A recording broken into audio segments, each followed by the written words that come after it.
Ryan Kelly stepped off the transport shuttle and took his first breath of filtered air on Galactic Union Academy Station. The metallic taste was strange, but he'd get used to it. He adjusted his backpack and looked up at the massive domed structure that would be his home for the next 6 months. The sunlight from the nearby star filtered through the transparent sections, casting rainbow patterns across the white buildings. "Human student Ryan Kelly, please proceed to registration," announced a smooth voice from a floating orb that hovered near his shoulder. Ryan nodded and followed the guidance lights that appeared on the floor. Around him, dozens of alien species moved through the arrival hall. Some floated, others slithered, many walked on varying numbers of legs. None of them looked human. At the registration desk, a blue-skinned being with 4 arms processed his paperwork with impressive speed. "First human at Galactic Union Academy in 5 years," they said, large eyes blinking sideways. "Your species is quite rare in academic exchange programs." "Well, I'm honored to be here," Ryan said with a smile. "Earth is trying to be more involved in the galactic community." The blue being handed him a small device.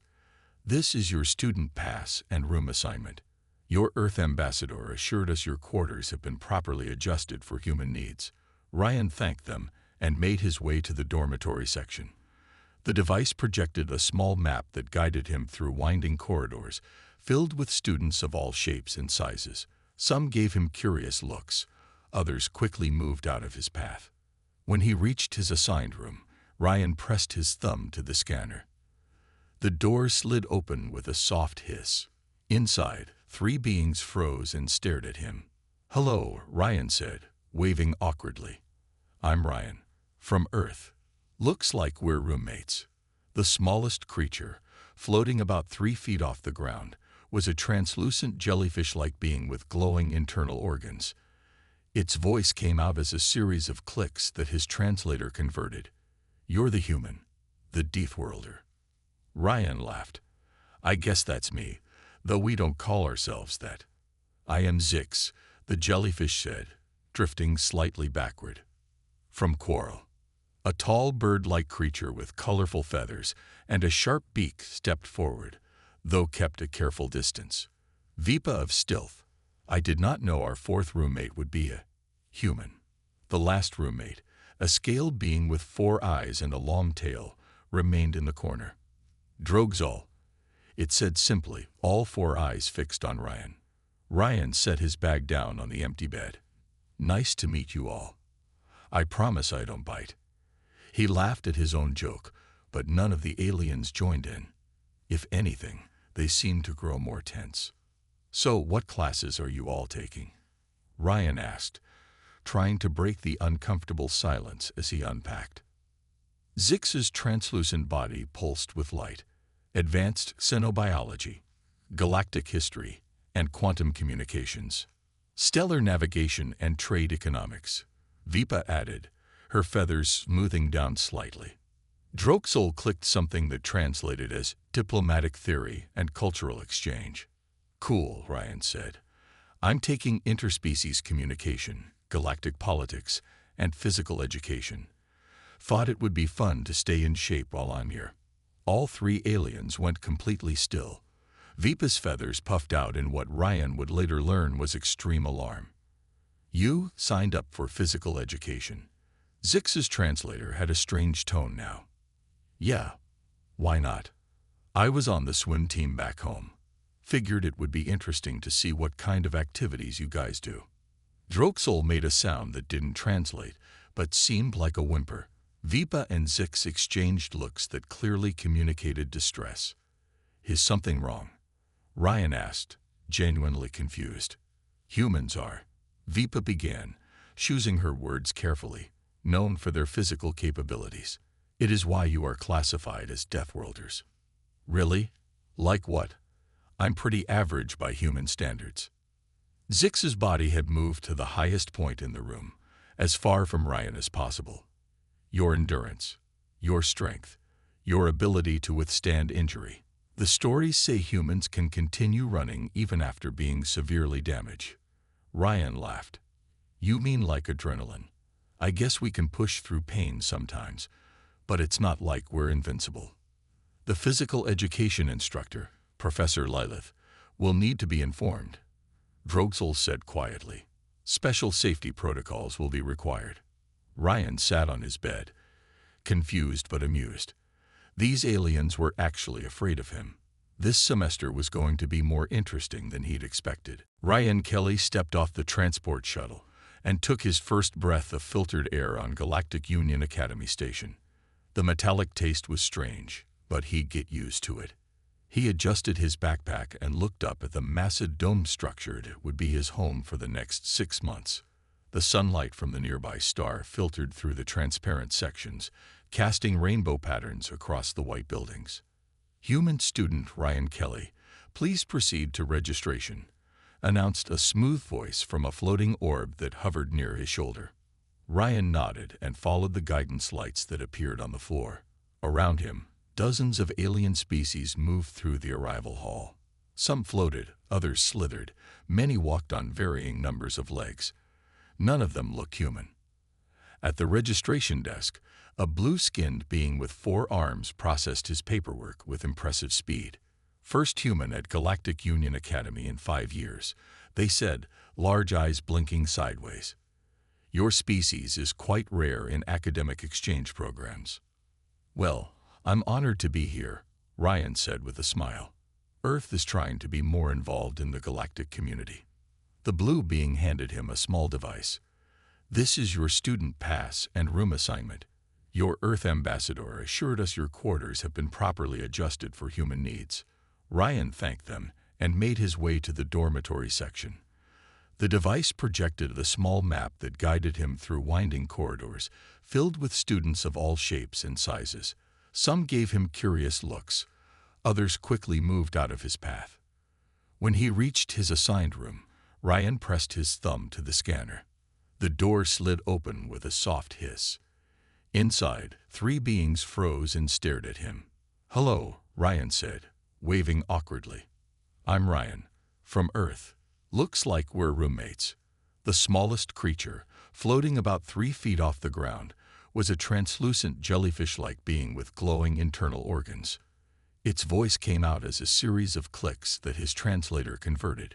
You're the human, the Deathworlder. Ryan laughed. I guess that's me, though we don't call ourselves that. I am Zix, the jellyfish said, drifting slightly backward. From Quarrel.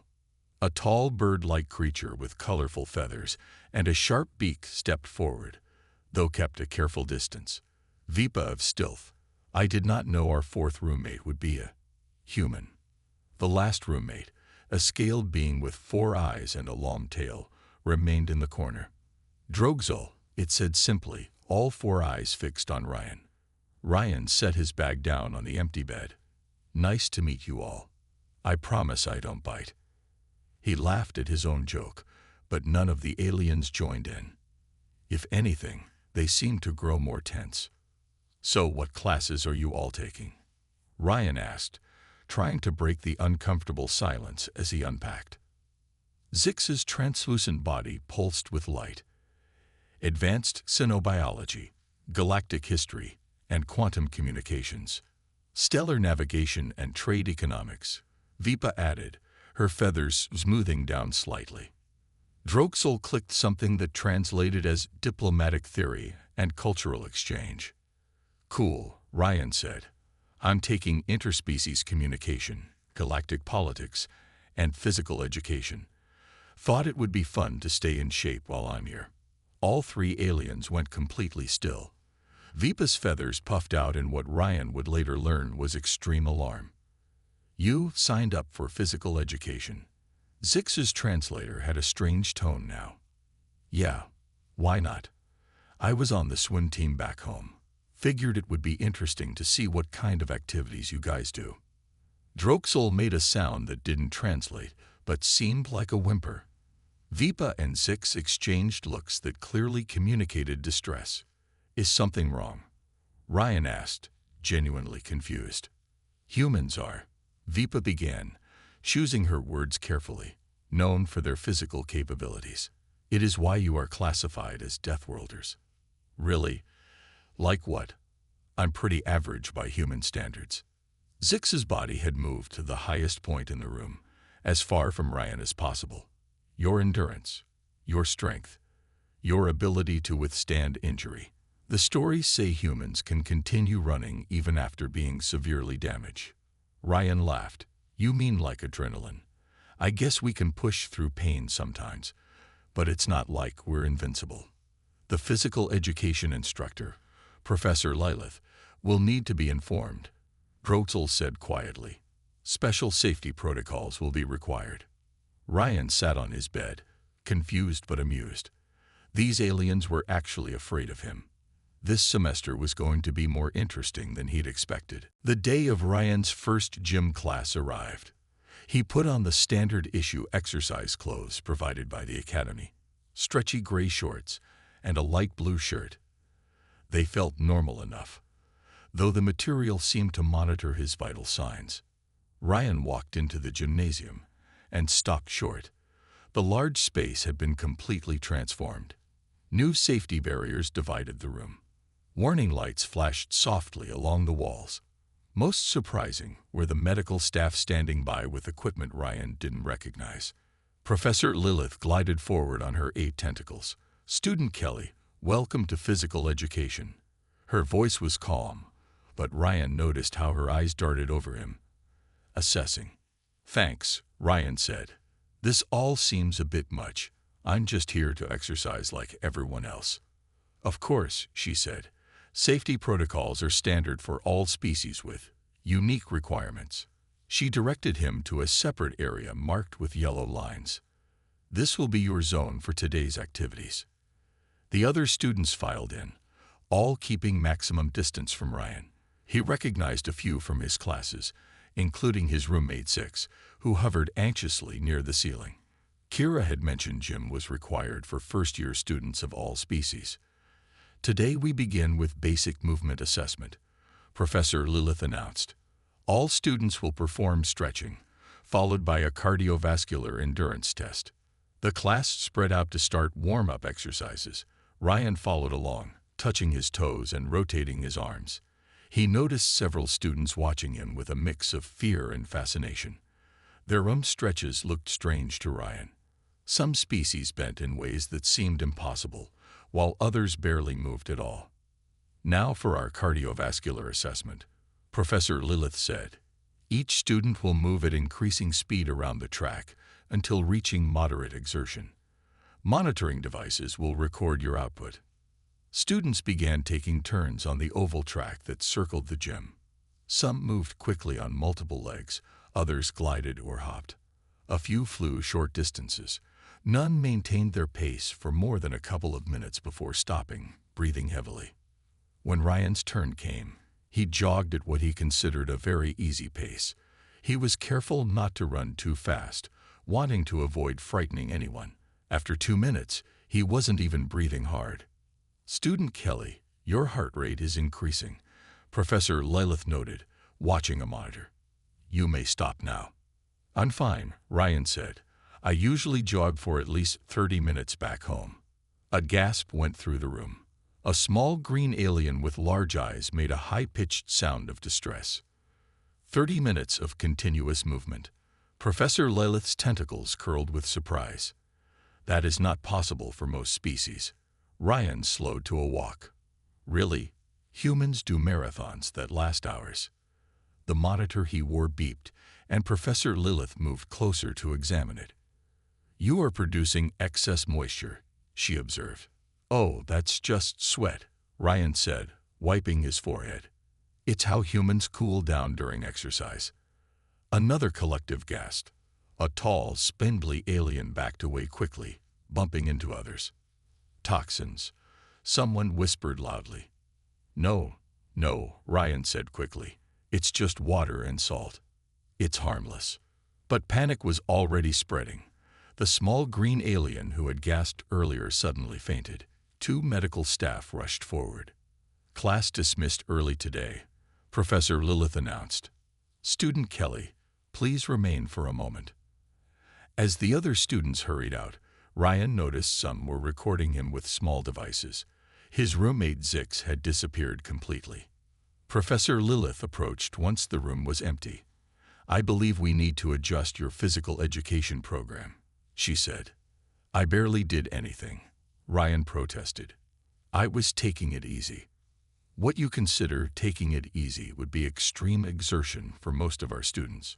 Her expression was hard to read, but Ryan thought she seemed impressed rather than afraid. "Your species' endurance is remarkable." "So what now? Do I have to quit the class?" "No," she said, "but we will need to design special activities for you. Perhaps you could demonstrate human exercise techniques for educational purposes." Ryan sighed. This wasn't how he had imagined fitting in at the academy. As he left the gym, he noticed a small crowd had gathered in the hallway, all trying to look casual but clearly waiting to catch a glimpse of the sweaty Deathworlder. He wondered if he would ever be seen as just Ryan, not a dangerous human from Earth. Ryan sat alone in the academy's garden area, watching the artificial sunlight filter through the strange blue plants. After the gym class disaster, he felt more isolated than ever. His roommates had barely spoken to him in 2 days. Other students either stared or avoided him completely. "Mind if I join the pity party?" Kira dropped onto the bench beside him, offering a container of what looked like ice cream. Ryan accepted it with a small smile. "Thanks. Is it always like this? Being treated like some kind of monster?" "It gets better," Kira said, spooning her own dessert. "But you have to make the first move. Most of them are too scared to approach you." "What am I supposed to do? I can't change what I am." "No, but you can show them who you are. There's a difference." She pointed across the garden where a small group of students sat together. "Those 5 have been watching you for 10 minutes. They're curious, not just scared." Ryan looked over. One of them was Vipa, his bird-like roommate. The others he recognized from various classes. When they noticed him looking, they quickly turned away. "Come on," Kira said, standing. "Time for some interspecies diplomacy." Before Ryan could protest, Kira was walking toward the group, gesturing for him to follow. Reluctantly, he did. "Hello," Kira greeted them cheerfully. "I'm Kira. This is Ryan. Mind if we join you?" The aliens exchanged nervous glances. Finally, Vipa spoke. "You may sit with us," she said, her feathers slightly ruffled. Ryan sat carefully, trying to move slowly. "Thanks. I've been wanting to talk more with you, Vipa, but our room has been pretty quiet lately." "We have been processing the new information about humans," Vipa admitted. A small purple alien with 6 eyes leaned forward. "Is it true you can run for hours without stopping?" "Some humans can," Ryan said. "I'm not an athlete, but I could probably jog for maybe 40 minutes before getting tired." The purple alien's eyes all blinked at different times. "Fascinating. I am Plix. My species can move quickly, but only in 10-second bursts." Different evolutionary paths offered a rock-like being with glowing cracks across its surface. "I am Runnel. My people evolved on a low-gravity moon. We can lift objects 10 times our weight, but continuous movement is difficult." Ryan smiled. "See, everyone has different abilities. Humans might have endurance, but we're not particularly strong compared to our size. But you have those." Vipa made a gripping motion with her wing-like appendages. "Hands." Ryan wiggled his fingers. "Yeah, they're pretty useful." A transparent slug-like creature that had been silent until now oozed forward slightly. "May I see them closer?" its translator asked. Ryan held out his hands, palms up. The slug creature extended a sensory stalk to examine them. "No claws," it noted. "No significant armor. Just soft skin and small bones." "Told you we're not that scary," Ryan said. The final member of the group, a floating gas-filled being, drifted closer. "What about the stories of humans continuing after injury? Is this true?" "We can push through pain sometimes," Ryan explained, "but it usually makes the injury worse. It's not something we do unless it's an emergency." The conversation continued, with each alien asking questions about humans and sharing facts about their own species. By the time they finished their meals, the tension had noticeably decreased. Vipa even laughed at one of Ryan's jokes. "See," Kira said quietly as they walked back to the dorms. "Not so hard." "Thanks for pushing me to do that," Ryan said. It felt good to be treated like a person, not a specimen. As they reached his dorm room, Ryan found Zix waiting outside, body pulsing with nervous light. "Ryan," the jellyfish-like alien said, "I would like to understand more about humans. Perhaps you could explain while I accompany you to your next meal." Ryan smiled. "I'd like that, Zix." Later that night, Ryan messaged Kira. "You were right. Making the first move helped." Zix actually asked about Earth sports. Progress. For the first time since arriving, Ryan felt a small sense of belonging.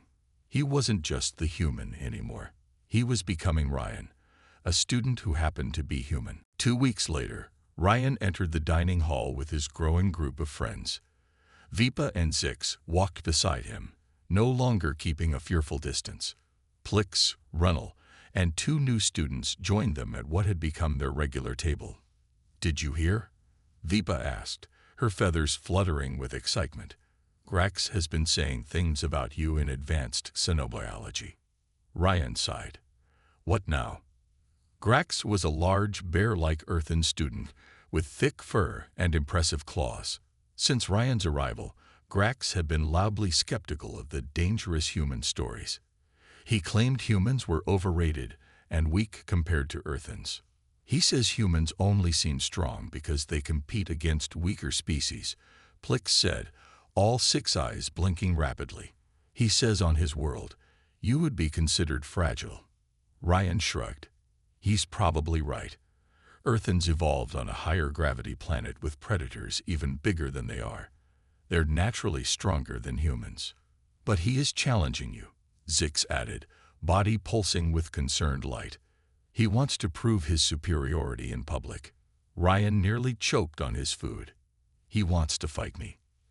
"Not fight," Runnel clarified, the cracks in his rocky surface glowing brighter.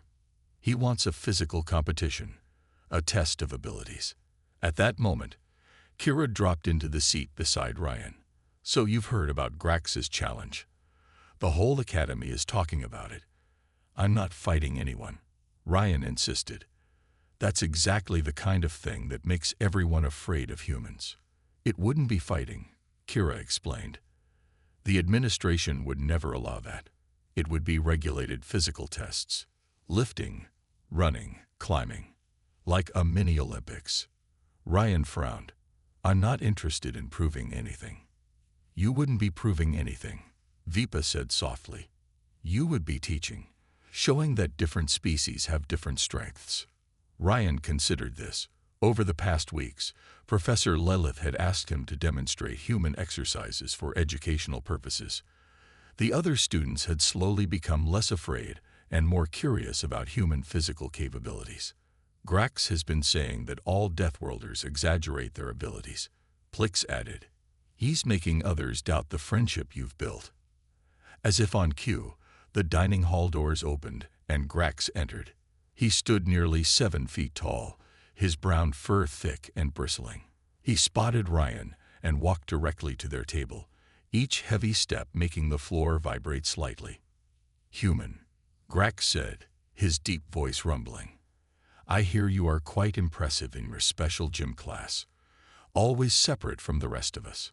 "I'm just following the professor's instructions," Ryan replied calmly. Grax snorted. "My people have a saying.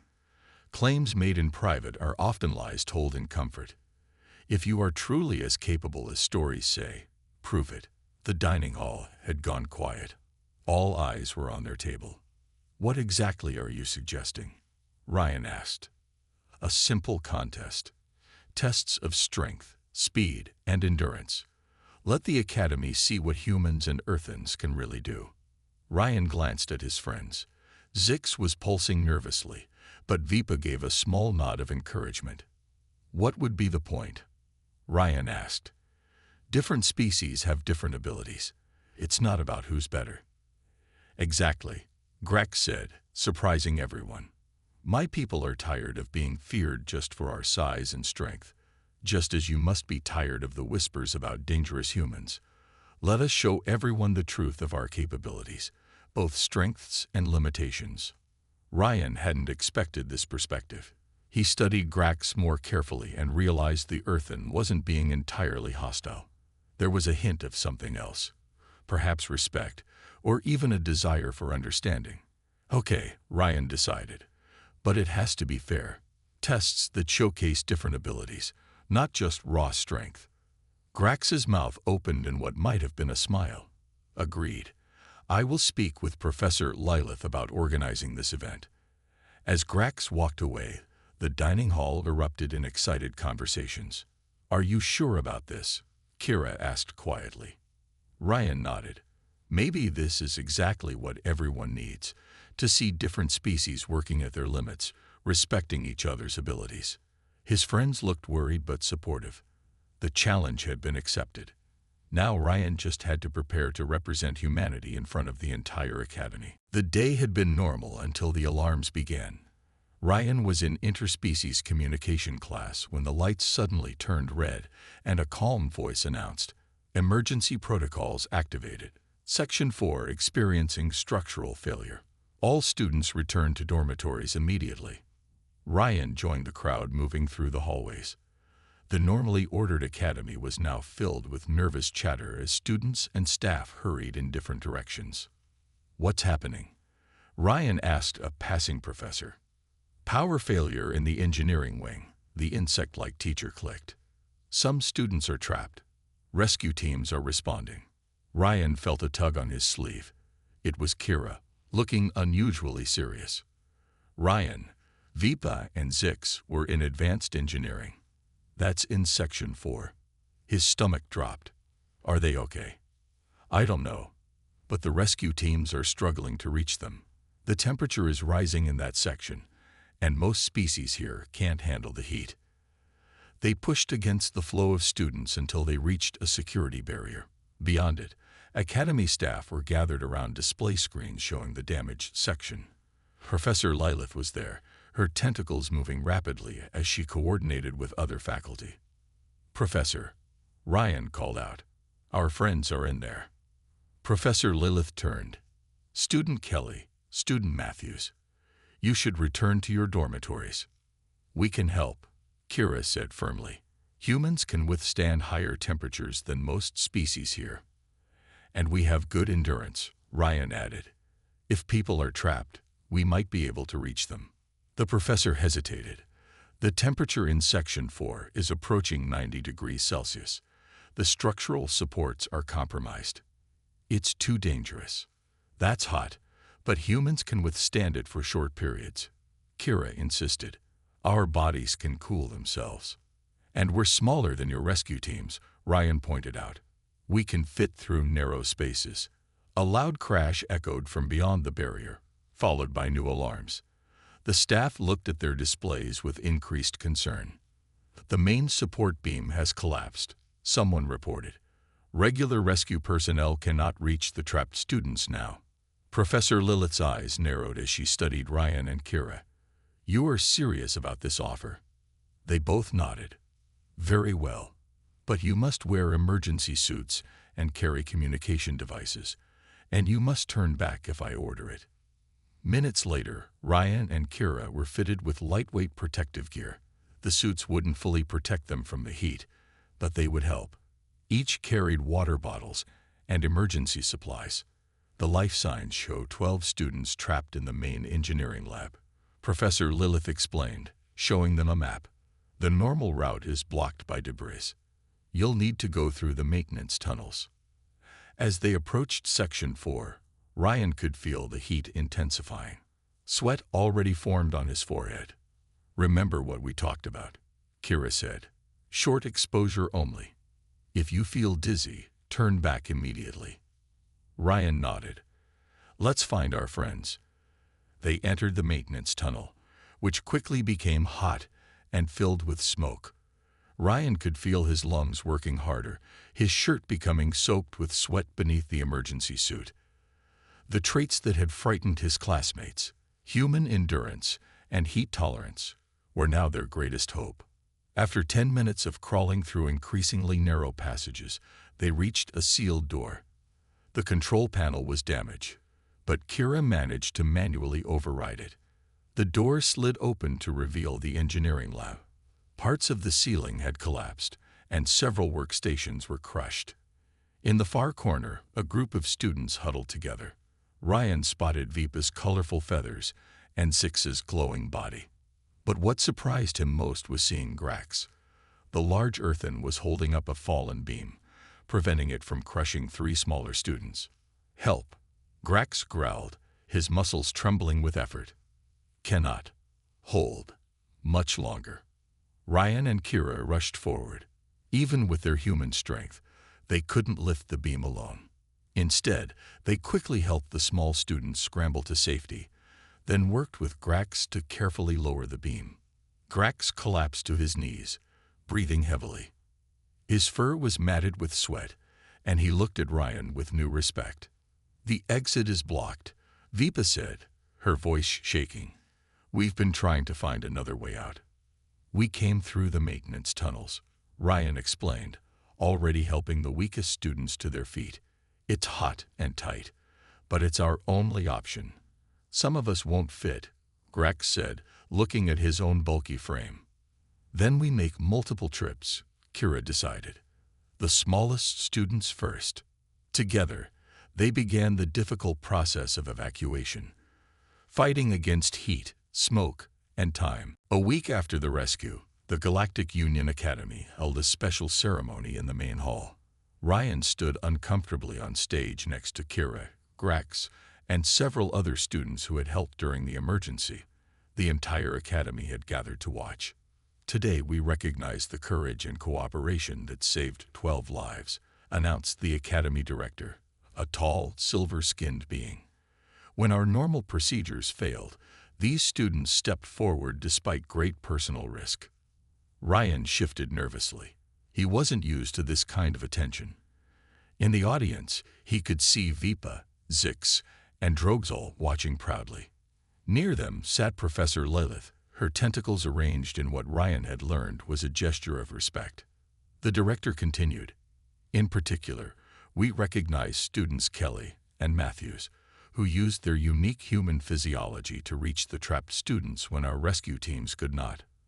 Their ability to endure heat and maintain physical effort under extreme conditions proved invaluable." A murmur ran through the crowd. Ryan noticed that it wasn't fearful this time. It was appreciative. "We also recognize student Grax, whose exceptional strength protected 3 students from falling debris until help arrived." Grax stood tall, his fur newly groomed for the occasion. He glanced at Ryan and gave a small nod. After the ceremony, students gathered in the dining hall for a celebration. The atmosphere was remarkably different from Ryan's first days at the academy. Students no longer avoided him. Many approached to thank him or ask questions about the rescue. "This is quite a change," Kira observed, sipping a bright blue drink. "You're a hero now, not a monster." Ryan smiled. "I just did what anyone would do." Grax was the one holding up that beam for over an hour. Speaking of Grax, Kira nodded toward the entrance where the large earthen was walking toward them. "Human," Grax said, his deep voice softer than usual. "I wish to speak with you." Ryan braced himself. "About our challenge?" "Yes." Grax paused. "I wish to cancel it." "Cancel?" Ryan was surprised. "Why?" "Because I have learned what I needed to know without it." Grax sat down, the chair creaking under his weight. "In that lab, I saw your strength and your limits. You could not lift the beam alone, just as I could not have navigated the maintenance tunnels. We are different, but neither superior." Ryan smiled. "That was the point I wanted to make all along." "Yes," Grax rumbled. "I see that now." As they talked, more students joined them. The conversation flowed easily, each sharing stories from their home worlds. Ryan noticed how naturally everyone now sat together. No fear, no special distance kept from the humans. Later that evening, Ryan returned to his dorm room to find his roommates had arranged a small party. Colorful lights hung from the ceiling, and food from various planets was laid out on a table. "What's all this?" Ryan asked. "A proper welcome," Drozel said, all four eyes blinking happily. "We should have done this when you first arrived." "Better late than never," Zix's translator chirped as the jellyfish-like being bobbed excitedly. As the night progressed, Ryan's roommates attempted human exercises for fun. Vipa tried push-ups with her wing-like appendages, while Drozel attempted jumping jacks with his tail, throwing him off balance. They laughed together at the results. In turn, Ryan tried to hover like Zix and climb walls like Drozel. He failed miserably at both, creating even more laughter. "I have news," Vipa announced as the party wound down. "The administration reports 5 new human students will arrive next semester. They asked if we would help welcome them." "Really?" Ryan couldn't hide his surprise. "That's more humans than have ever been at the academy at once." "After what happened," Drozel explained, "many believe Deathworlders bring valuable perspectives and abilities." That night, Ryan messaged his parents. "Things have changed. Humans aren't feared here anymore. We're valued for our differences. And I've made real friends who see me as Ryan, not just the human." As he prepared for bed, Ryan looked around at his alien roommates, now genuine friends, and smiled. He had come to the academy hoping to learn about the galaxy. Instead, he had helped the galaxy learn something about humans. That sometimes, what makes a species different is exactly what makes them valuable.